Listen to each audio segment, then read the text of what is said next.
Alright, let's start our review for general education. Question number 1. With whom is the strong republic associated? A. Pidal B. Ramos, B. Manuel L. Quezon, C. Gloria Macapagal Arroyo, or letter D. Corazon Aquino.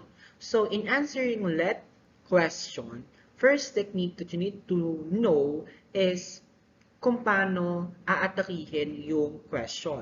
So you need to know the keyword in the question. For example, in this question, ang keyword is the strong republic. Then, tsaka mo isusunod yung choices wherein eliminate na yung mga choices na panggulo. For example, si Corazon Aquino. Si Corazon Aquino, mai-relate natin siya as ina ng demokrasya. And also, siya rin proponent or related when it comes to comprehensive agrarian reform law. While si Manuel L. Quezon, pwede natin siyang i-relate or siya ang proponent when it comes, or related siya when it comes to social justice, father of social justice.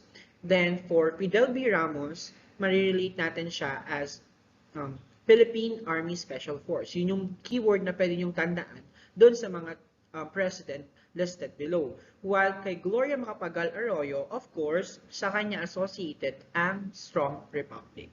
So, ganon. Kailangan mo munang intindihin yung pinakang question, then eliminate na yung mga choices na hindi naman related doon sa keyword. Okay, next. For number 2, an act to include in the curricula of all public and private schools, colleges, and universities courses on the life, works, and writing of Jose Rizal.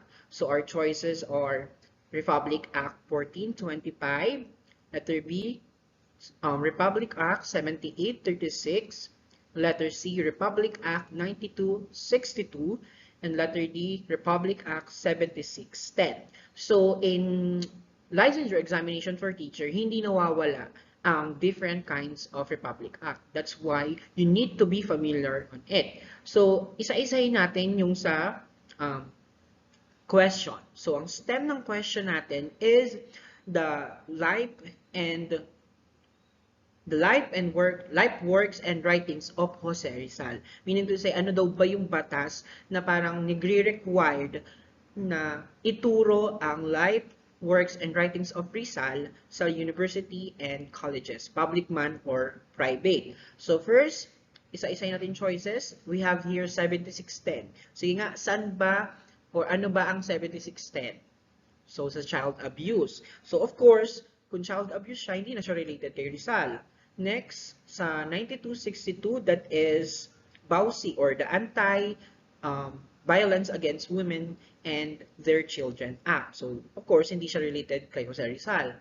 Next, 7836, it is the Republic Act for Teachers which equates teacher to other profession. Meaning to say, kapantay tayo ng ibang profession na meron tayong licensure examination, ayan. Kaya, itong 7836 dapat alam ninyo itong lahat kasi hindi rin ito nawawala sa law. So, na-eliminate na natin yung ibang choices na hindi related dun sa pinakang question.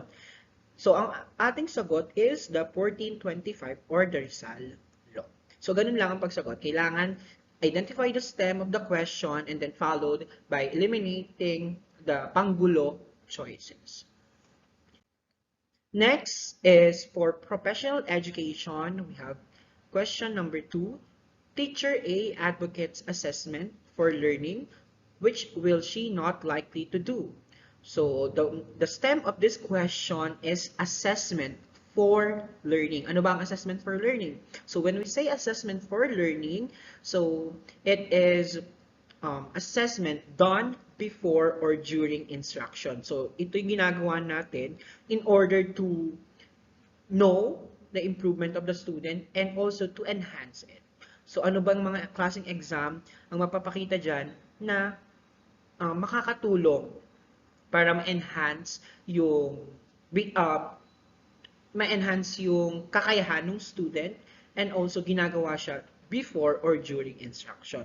So isa-isa natin. Yan bang quiz ginagawa siya before during instruction? Yes, di ba? During instruction, pwede tayo magbigay ng short or ng quiz. Next, diagnostic test. Before, di ba? Para ma-identify natin ang strength and weaknesses ng ating student. And then, we also have formative assessment. Di ba ang formative assessment, ginagamit siya to identify yung part na nahihirapan yung student and para rin ma-enhance yung yung skills ng bata para may maitutulong pa tayo sa bata. Next, yung final or midterm exam. Ginagawa ba siya tuwing before or during instruction? O hindi. Kasi final na nga, midterm exam. So kung ano man ang maging result ng final or midterm exam, wala na siyang may tutulong sa bata. So that's why ito yung sagot. Since ang question, which will she not likely to do? So yung sa mga licensure examination question, minsan, yung mga not, except, does not belong, hindi siya nakakapitalize. Hindi rin siya nakabold. That's why you need to read the questions carefully. Huwag kayo magmamadali. Mahaba ang time ninyo to answer. Kaya, basahin maigi. And una pa lang, bilugan na yung mga not, except, does not belong, yung mga ganong word. Para hindi na kayo malito. Next, for professional education, so nagkabaliktad. So, the Department of Education gives greater emphasis on the development of basic skills. What is the philosophical foundation basis for this? So, last licensure examination for teacher, which is noong March, kokonti lang yung naging question regard or related to philosophical foundation. But still, yung isa or dalawang question na yun is malaki na yung impact sa inyong magiging rating. Malay mo yun pa yung makakapagpapasa sa inyo. That's why, very important sa pagre-review ninyo na wala kayong in-limit or wala kayong kakaligtaang topic. As much as possible, mas maraming topic kayo mababasa, mas maganda. So, let's go back to the question. Ang sabi dyan, emphasis on the development of basic skills. So, yun yung pinakang keyword dyan. So, isa-isahin natin. Ang pragmatism ba, focus ang basic skills. Of course, hindi naman siya more on basic skills. It is more on learning by doing. How about perennialism? When we have perennialism, it focus on the constant, yung mga hindi nababagong lesson. For example, yung mga teachings ni or mga philosophies ni Aristotle, ni Plato, yun yung mga unchanging. Pag sinabi nating perennialism, unchanging, hindi nababago. Next is existentialism. Pag sinabi nating existentialism, I'm sorry, mali yung spelling. Existentialism, it focus on the existence of the child. The freedom of the student, dapat yun yung nasusunod. And then, of course, since na-eliminate mo na yung tatlong choices, magka-come up ka na sa essentialism, which is focus on the basic skills, which are the rhythmic, writing, reading, yun yung focus ng essentialism. The basic skills na kailangan matutunan ng isang student. So for majorship in TLE, we have here this one. It is the study of fruits. A, floriculture, B, pomology, C, oliculture, or D, aquaculture. So, isa-isahin lang muna natin yung choices. First, aquaculture, of course, hindi na siya related kasi it's more on breeding, raising, and harvesting of fish. While pag sinabi naman natin oliculture, it focus on vegetables. So, X na yon. Next, floriculture. From the word itself, flori means flower, study of flowers. So, meron na tayong choices na pomology.